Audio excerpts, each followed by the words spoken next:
Os irmãos aí a abrirem as suas Bíblias no capítulo 1 de Colossenses, a partir do verso 24.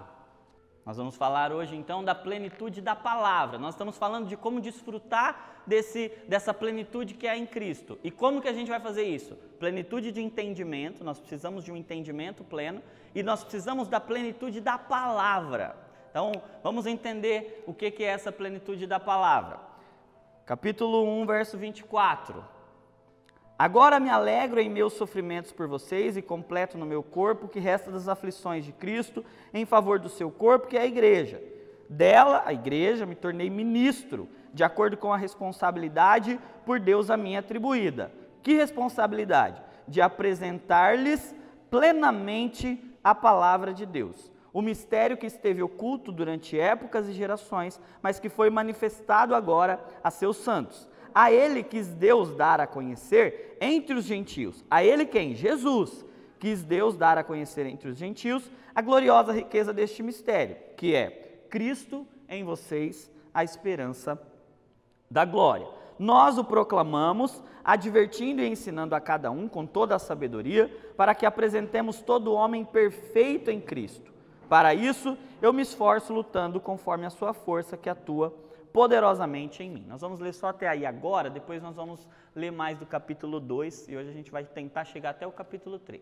Hoje a gente não vai conseguir terminar esse tópico da plenitude da palavra. Eu acredito que nós vamos terminar na semana que vem e tem bastante coisa para a gente entender a respeito da plenitude, como a gente vai experimentar essa suficiência em Cristo. Quem acha Cristo, acha tudo. Quem faz de Jesus o seu tudo, acha tudo em Jesus, né? Então, nós estamos fazendo de Jesus o nosso tudo, porque sabemos que nele nós encontraremos tudo o que precisamos. É esse o norte que nós estamos seguindo. E nós estamos entendendo quem é Jesus, tudo que ele tem e como nós vamos desfrutar de tudo que ele tem em nós, né? Então, a plenitude da palavra. Paulo está dizendo que ele se tornou um ministro da igreja, ele se tornou um servo da igreja. E qual é o propósito dele? Anunciar plenamente a palavra. Então, o que ele está dizendo? Ele está dizendo que o propósito dele é não anunciar uma palavra parcial, uma palavra que não é completa, mas anunciar a totalidade da palavra, a plenitude da palavra, a palavra completa, cumprida. Algumas traduções vão falar cumprida, a palavra cumprida, ou o cumprimento da palavra. Outras traduções já vão falar de plenamente a palavra, de apresentar a palavra plenamente. E é interessante porque, vamos imaginar aí, né? O método de Deus para encher o mundo é através da sua palavra. Nós estamos falando de experimentar a plenitude, né? Quero que vocês lembrem comigo. Gênesis capítulo 1. O que está escrito lá? No princípio criou Deus os céus e a terra. Versículo 2. E a terra era sem forma e vazia. Então, como que a terra era quando Deus a criou? Vazia.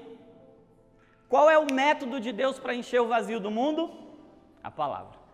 E disse Deus, haja luz, e houve luz. Então, primeira coisa que a gente precisa entender, por que nós estamos entendendo a plenitude da palavra? Porque o único jeito das coisas criadas serem cheias é por meio da palavra. Amém? Você entendeu isso?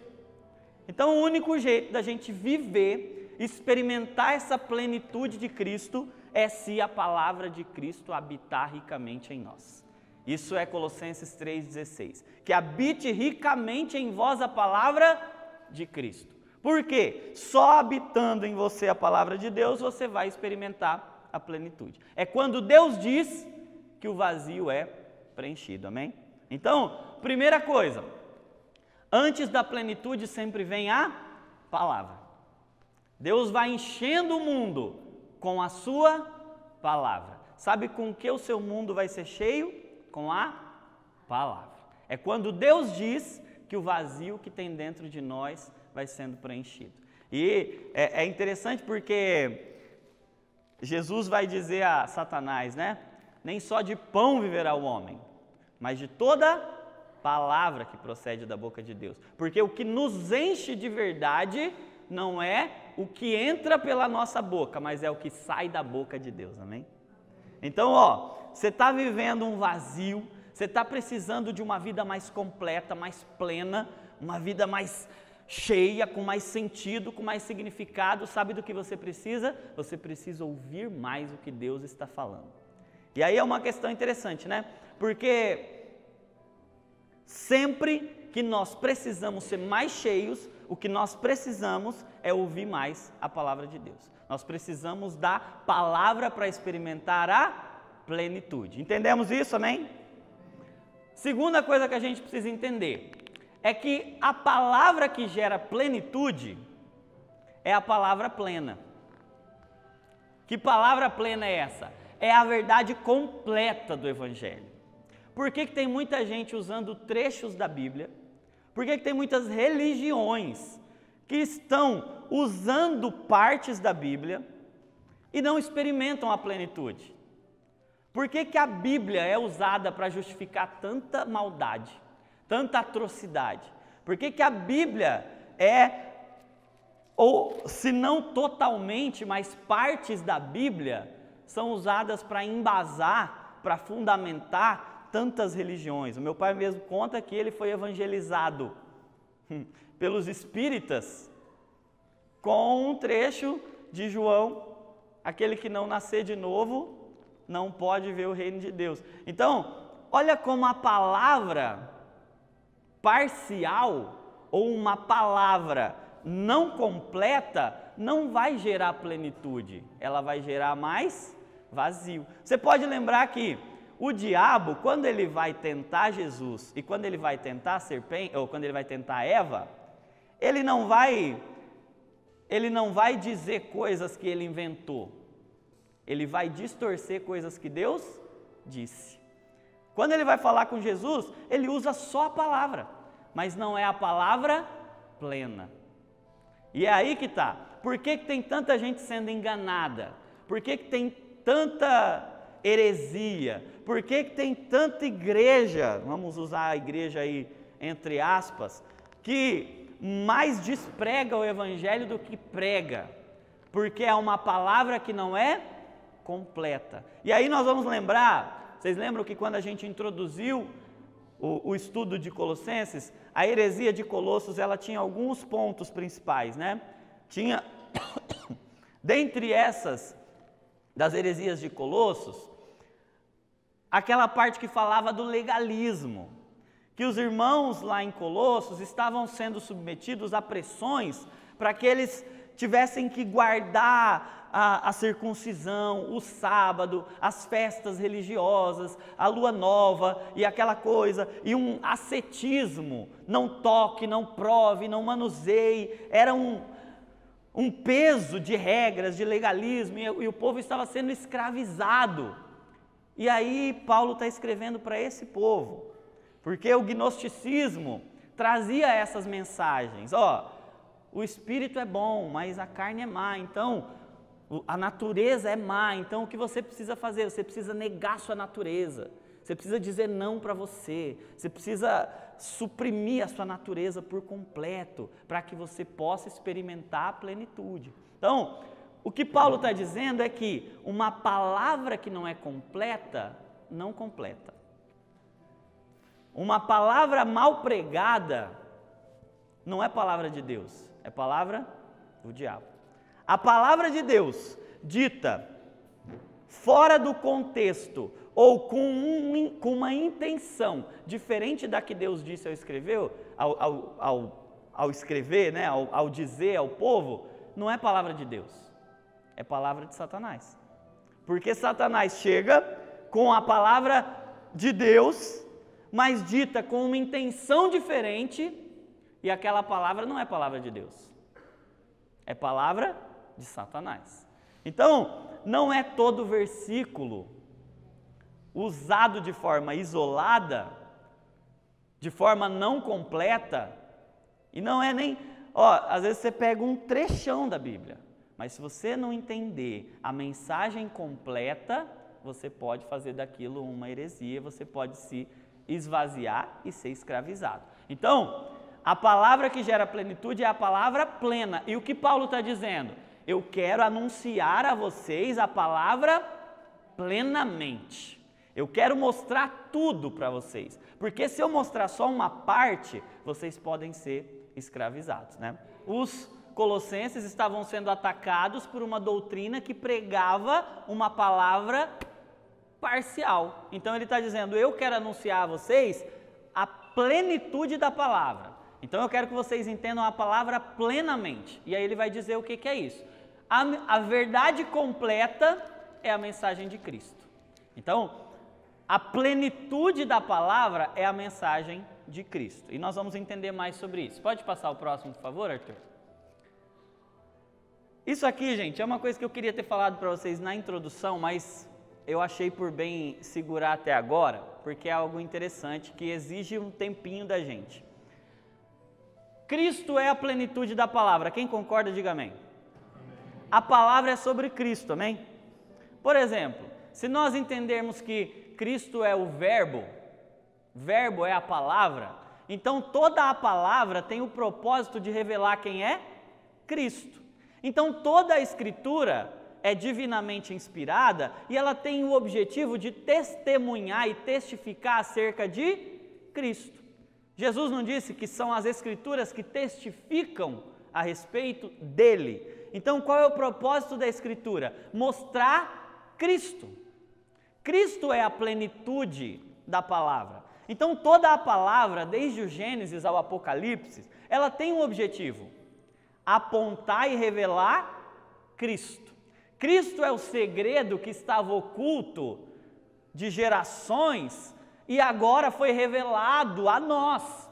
Então toda a palavra, e a palavra plena, é uma palavra que consegue trazer tudo a Jesus. No Gênesis você está vendo Deus mostrando Jesus. No Apocalipse você está vendo Deus mostrando Jesus. Nos profetas você está vendo Deus mostrando Jesus. Nos Salmos você está vendo Deus mostrando Jesus. Em tudo Deus está revelando a sua mensagem completa, que é Cristo. Cristo é a mensagem completa. E interessante isso aqui, porque eu queria ver com vocês quando Paulo errou. Vocês concordam que Paulo é ser humano? Paulo pode ter errado? Pode. Ele pode ter falado um versículo errado. Agora eu pego vocês. Olha aí comigo, gente. O texto de 1 Coríntios 2:9, que é um texto maravilhoso, e que a gente, eu não vou dizer que a gente entende errado, não. Eu vou dizer que a gente talvez entenda de forma parcial, né? E a gente pode aprofundar mais o nosso entendimento acerca dele. 1 Coríntios 2:9. Paulo está escrevendo aos Coríntios e ele diz assim, ó: todavia, como está escrito. Está o quê? Escrito. Olho nenhum viu, ouvido nenhum ouviu, mente nenhuma imaginou o que Deus preparou para aqueles que o amam. Mas Deus o revelou a nós por meio do Espírito. O Espírito sonda todas as coisas, até mesmo as coisas mais profundas de Deus. Pois quem conhece os pensamentos do homem, a não ser o Espírito do homem que nele está? Olha que interessante, gente. O capítulo 1 de Colossenses, ou de 1 Coríntios, está falando de Cristo Jesus. Se você parar aí, eu vou deixar uma lição de casa para vocês darem uma lida aí no primeiro capítulo e segundo capítulo de Colossenses, para vocês entenderem que Paulo está falando a respeito de Jesus, está falando de como Jesus é a mensagem de Deus. E aí ele diz que está escrito, que olho nenhum viu, ouvido nenhum ouviu, nem desceu ao coração do homem, as coisas que Deus preparou, ou o que Deus preparou para aqueles que o amam. E ele diz que está escrito. E aí eu fui procurar na Bíblia. Onde é que está escrito isso? Aí, ó. Aí Deri chegou no ponto. Porque o único texto que fala de olho que viu, ou que não viu, olho que não viu, ouvido que não ouviu, de coisa que a gente não entendeu, mas que Deus está fazendo, é Isaías 64:4. Desde a antiguidade não se ouviu, nem com o ouvido se percebeu, nem olho viu, nem ouvido ouviu,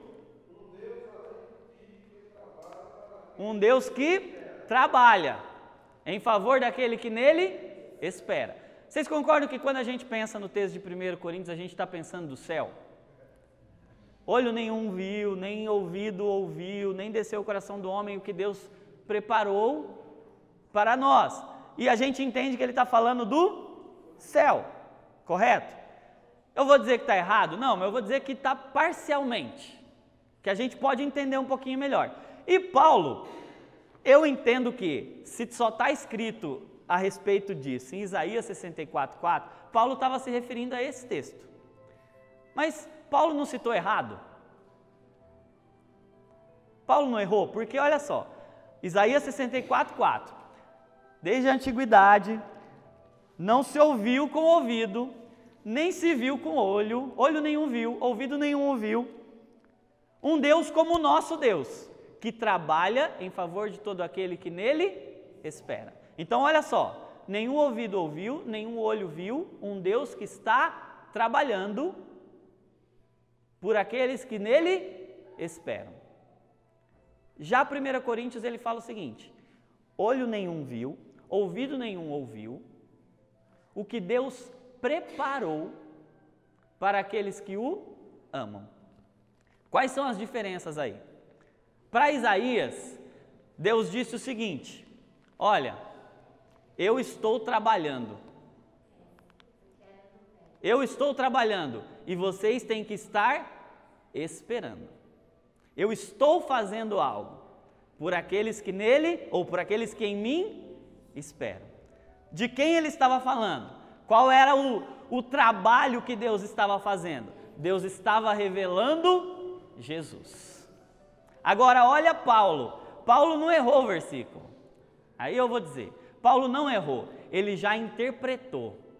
Porque a palavra preparou, aqui está no passado. Vocês verem algumas traduções está dizendo tem preparado, é no sentido de que já está preparado, entendeu? Por exemplo, quando você faz o arroz e já está preparado, o que você fala? Está preparado, está pronto. Não é que está fazendo, é que já está feito. Por isso que a maioria das traduções vai dizer que olho nenhum viu, ouvido nenhum ouviu, o que Deus preparou. Para aqueles que nele esperam? Não, para aqueles que o amam. Porque agora não se trata mais de algo que vai acontecer, se trata de algo que já aconteceu. Nós não estamos mais esperando acontecer, nós agora o amamos, porque ele já fez todo o trabalho, amém? Porque, se nós entendemos que é o céu, nós já temos todo o entendimento do céu, nós já conhecemos tudo do céu, nós já temos revelação completa do céu? Não, mas ele diz que o Espírito já nos revelou. Então nós já temos o entendimento dessa obra de Deus, a obra concluída de Deus. Deus estava trabalhando, amém? Deus estava trabalhando em favor de todo aquele que nele espera. Deus já trabalhou e concluiu a sua obra. Que obra é essa? Cristo Jesus foi entregue à humanidade. E agora o Espírito nos dá entendimento disso. E agora nós temos entendimento e a palavra toda está revelando esse trabalho de Deus. Qual trabalho? O trabalho de se entregar em favor da humanidade. Então essa é a mensagem completa, que Deus estava trabalhando, na cruz ele consumou o seu trabalho e agora nós temos um trabalho, o amar. O trabalho antes era esperar. Qual é o trabalho agora? Amar. Amar. Por isso que, olha que interessante, quando é Paulo que vai dizer que só me resta agora a coroa da justiça, que será entregue não somente a mim, mas a todos aqueles que amam a sua vinda. Não é esperar, é amar. Você está esperando Jesus voltar? Amém. Mas a gente não tem que apenas esperar, a gente tem que amar a sua vinda. Porque nós não estamos mais esperando, nós agora já temos motivo suficiente para amar. Desejar. Paulo não errou o versículo. Deus não quer mais que a gente só o espere. Deus quer que a gente o ame, porque Ele já preparou o seu Filho amado e nele habita toda a plenitude da divindade. Então nós agora podemos experimentar, por meio da palavra, tudo de Deus, porque tudo de Deus está em Cristo. E nós vamos ao céu, óbvio que vamos, mas nós vamos já com o entendimento de que Cristo é tudo em nós. E quando nós chegarmos lá e dermos de cara com Cristo Jesus, aleluia, oh meu Deus do céu, você pode imaginar Cristo glorificado e você, imagina a sua reação. Agora, é esse entendimento que nós precisamos ter para nos relacionarmos com Ele agora, para nos relacionarmos com Ele na perspectiva de amar a sua vinda, não de ter medo da sua vinda. Cansei de ver crente dizendo assim, Jesus não pode voltar agora não, porque eu queria primeiro fazer isso, queria primeiro fazer aquilo outro. É gente que ama mais aquilo outro do que Jesus. Porque quem ama a vinda de Jesus, troca qualquer coisa que esse mundo tem para oferecer pela presença gloriosa de Jesus. Então, nós estamos aqui para entender essa mensagem completa. Qual é a mensagem completa? Que Deus já preparou o seu Filho e que nós agora o amamos. E Cristo é essa mensagem cumprida, completa, já está completa, já está cumprida. Ele já cumpriu toda a palavra. Pode passar o próximo, Arthur, por favor?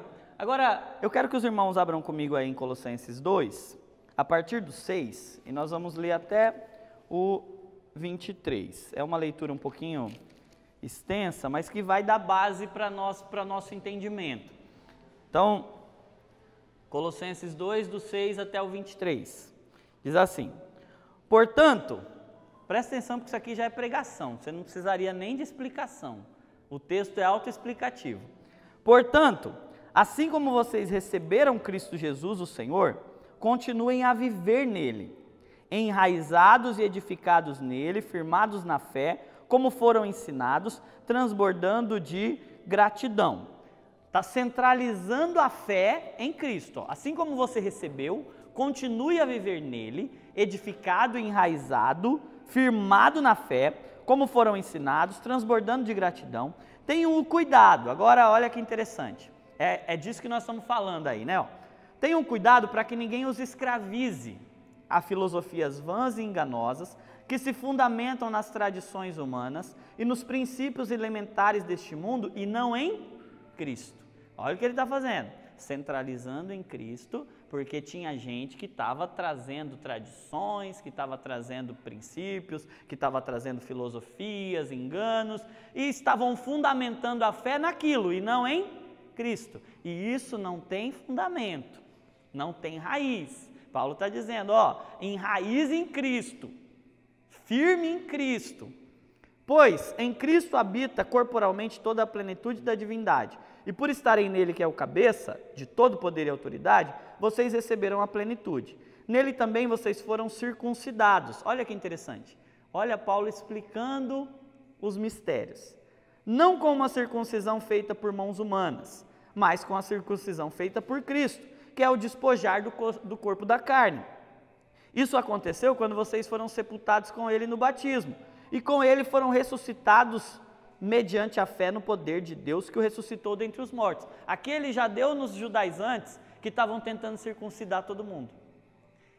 O povo chegava lá, vocês têm que se circuncidar, todo macho tem que se circuncidar, senão vocês não têm aliança com Deus. Aí Paulo já falou, vocês não entenderam, a circuncisão era só uma flecha que apontava, era um sinal que apontava para uma aliança muito maior. Uma aliança que não seria feita por meio da carne, mas que seria feita por meio da morte de Jesus E agora você é circuncidado não no prepúcio, mas no coração. E como você faz isso? Quando você é batizado, que você morre e ressuscita com Cristo. Então ele já está dizendo que, olha, a mensagem completa não é cumpra um ritual. A mensagem completa é entenda o que Cristo fez. A mensagem completa não se trata do que você tem que fazer, mas do que Cristo já fez por você.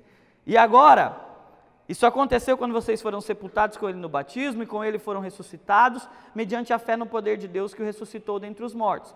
Quando vocês estavam mortos em pecados e na incircuncisão da sua carne, Ele está ressignificando a circuncisão. Deus os vivificou com Cristo. Ele nos perdoou todas as transgressões e cancelou a escrita de dívida que consistia em ordenanças e que nos era contrária. Olha, ele ressignificando a lei, um entendimento parcial da Bíblia. Então, o que os judaizantes tentavam fazer? Trazer um entendimento parcial da lei e escravizar o povo. Ordenanças. Vocês têm que fazer isso, têm que fazer aquilo, não pode fazer isso, não pode fazer aquilo. Tem que se circuncidar, tem que guardar o sábado, tem que comer isso, tem que comer aquilo. E aí, essa escravidão que estava sendo gerada, Paulo agora está dizendo, ele a removeu, pregando-a na cruz, e tendo despojado todos os poderes e autoridades, fez deles um espetáculo público, triunfando sobre eles na cruz. Portanto, não permitam que ninguém os julgue pelo que vocês comem ou bebem, ou com relação a alguma festividade religiosa, ou a celebração das luas novas ou dias de sábado. Essas coisas são sombras do que haveria de vir. Quem é o que haveria de vir? A realidade, ou o corpo, encontra-se em Cristo. Então tudo era sombra. O que é o corpo que faz essa sombra? Cristo. Cristo é a realidade. Perdão. Versículo 18. Não permitam que ninguém que tenha prazer numa falsa humildade e na adoração de anjos os impeça de alcançar o prêmio. Tal pessoa conta detalhadamente suas visões e sua mente carnal a torna orgulhosa. Trata-se de alguém que não está unido à cabeça. Lembra que nós falamos aí no capítulo 1 que Cristo é o cabeça, a partir do qual todo o corpo, sustentado e unido por seus ligamentos e juntas, efetua o crescimento dado por Deus. Já que vocês morreram com Cristo para os princípios elementares deste mundo, por que, como se ainda pertencessem a Ele, vocês se submetem a essas regras? Que regras? Não manuseie, não prove, não toque. Todas essas coisas estão destinadas a perecer pelo uso, pois se baseiam em mandamentos e ensinos humanos. Essas regras têm de fato aparência de sabedoria com a sua pretensa religiosidade, falsa humildade e severidade com o corpo, mas não tem valor algum para refrear os impulsos da carne. Então olha que interessante, Paulo do começo ao fim desse trecho que a gente leu, está centralizando a doutrina bíblica, não em leis e ordenanças, mas em Cristo. E ele está ressignificando todo o entendimento que o povo tinha acerca da lei. E se a gente entender isso, a gente deixa de ter um monte de problema. Porque a maioria dos problemas que a gente tem na igreja é por causa disso. É por falta do entendimento pleno da palavra. E aí a gente fica focado em não toque, não prove, não manuseie, não faça isso, não faça aquilo, você tem que fazer aquilo daquele jeito, desse jeito. E a gente não entende o espírito da palavra. A plenitude da palavra, o que a palavra está querendo nos ensinar com aquilo. Porque tudo que foi escrito na lei, as ordenanças, as festas, o sábado, a lua nova, todos os rituais, eles eram uma sombra. E qual que é o problema? O problema é quando a teologia usa a sombra para fazer da sombra a realidade. E esquece que há uma realidade que faz aquela sombra. Então olha que interessante, Paulo está centralizando tudo em Cristo. Então, uma teologia saudável e completa, um ensino bíblico completo, é centrado em Cristo. Em Cristo. Nós precisamos entender a mensagem de Cristo. Essa é a mensagem aos Colossenses. Em Cristo habita toda a plenitude, Ele cumpre tudo, Ele enche tudo. Você em Cristo acha tudo. Acha tudo. Esse é o propósito da carta. E uma teologia incompleta, baseada em ordenanças e mandamentos, ela vai ser a base do legalismo. E o que é o legalismo? É que você tem que cumprir leis para diminuir a distância entre você e Deus. Quem que consegue aqui obedecer tudo, ser certinho, perfeito, para conseguir aí sim chegar em Deus? Nós não vamos conseguir chegar em Deus porque nós somos certinhos, mas porque nós chegamos em Deus, porque Cristo fez tudo certo, agora nós poderemos obedecer. Então, a ordem está invertida. Nós não obedecemos a lei para ganhar Cristo, nós ganhamos Cristo pela obediência dele. E agora, por causa disso, porque nós temos acesso ao trono da graça, agora nós podemos obedecer porque estamos nele. Então, não é porque nós vamos fazer, nós vamos obedecer, nós vamos cumprir, é porque Ele nos aceitou por graça. E agora, porque Ele nos aceitou por sua graça, nós nele temos a plenitude. Pode passar o próximo, por favor? Peraí, só ler uma teologia incompleta é a base do legalismo. A pregação parcial das Escrituras escraviza ao invés de libertar.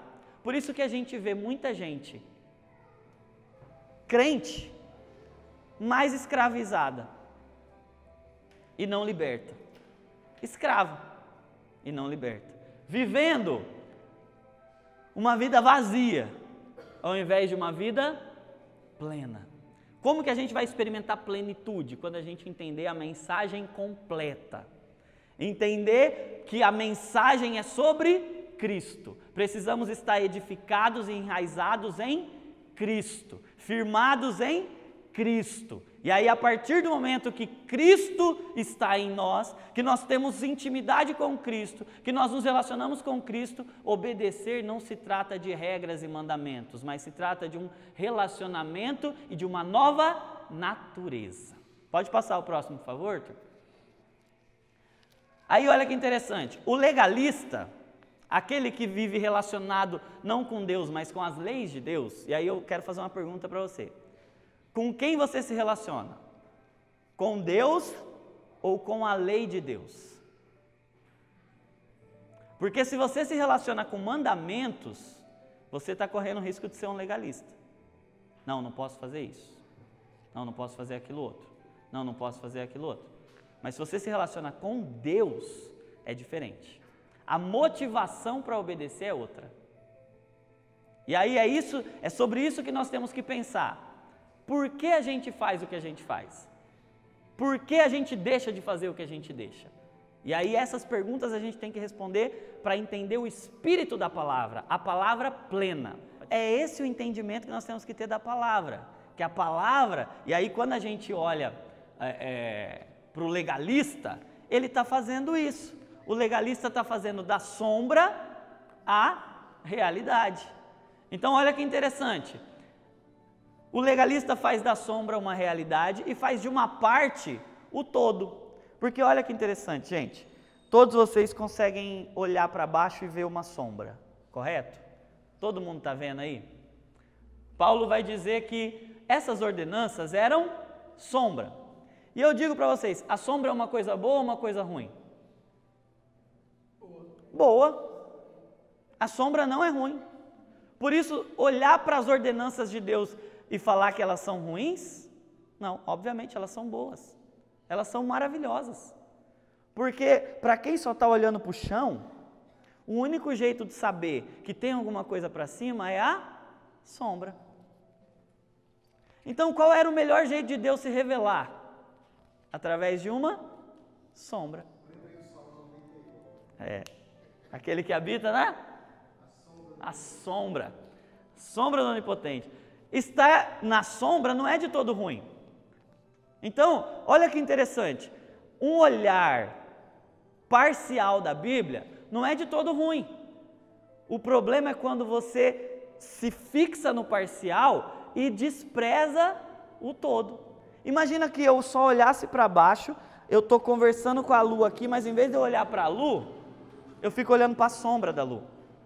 Eu tenho alguns detalhes da lua que a sombra dela me mostra? Sim. Eu consigo ver o formato do sapatinho da lua pela sombra? Sim. Mas eu consigo ver qual é a cor do sapato? Eu consigo ver qual é a cor da pele dela? A sombra não distorce um pouco, dependendo do lugar onde está a luz, a sombra distorce o tamanho, o grau de importância. Às vezes você olha assim, você está andando, sua sombra está grandona. Às vezes você olha, sua sombra está pequenininha, dependendo de onde está a luz, dependendo da quantidade da luz. Você põe a sua mão assim, às vezes você vê muito, às vezes você vê pouco, você não vê o anel, você não vê a aliança, você não vê a unha. Mas a sombra te dá algumas pistas. A sombra é boa. E o que é a sombra? A sombra é um aspecto da realidade. Ela aponta para um aspecto da realidade, mas ela não é a realidade toda. Mas ela aponta para um aspecto da realidade. Então, olha que interessante. A sombra é uma parte escura que não recebeu luz. Então, por que tem uma sombra aqui? Ó? Imagina a lua, do alto dos seus 2,5 metros de altura. A lua está fazendo sombra, porque a luz chega nela, não passa, e aí lá a gente vê uma parte escura, que é a sombra, que está escura porque a luz não passou pela lua, e aí lá mostra uma parte escura. Ou seja, é uma parte que não foi iluminada. Toda sombra é uma parte que não foi iluminada. Você entendeu isso? Então, o que é o Antigo Testamento? Ou o que é a ordenança? O que é a lei? A lei é uma sombra, é uma parte que precisa ser iluminada. E quem ilumina tudo? Cristo. Amém? Ele nos tira das trevas, nos tira da sombra e nos traz para a sua luz. Então olha que poderoso isso. Toda sombra aponta para um aspecto da realidade. Comida, lá na lei. Bebida, lá na lei. As festas religiosas, as celebrações, o sábado, a lua nova, todos os rituais. O que eles faziam? Eles apontavam para Cristo. Por exemplo, vou usar um exemplo. O sábado. Por que Deus diz, lembra do dia do sábado? Olha, eu quero que vocês tirem um dia para mim. Eu quero que vocês deem um dia só para mim. O que ele estava fazendo?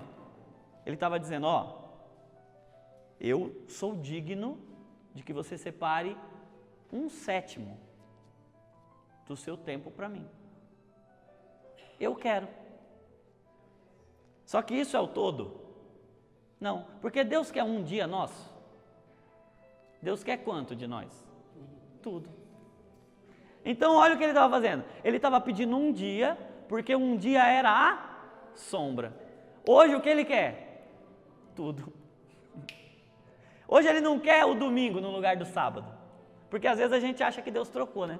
O Deus dos adventistas quer o sábado. Dos judeus quer o sábado. E dos crentes? O domingo. Não. Deus quer tudo.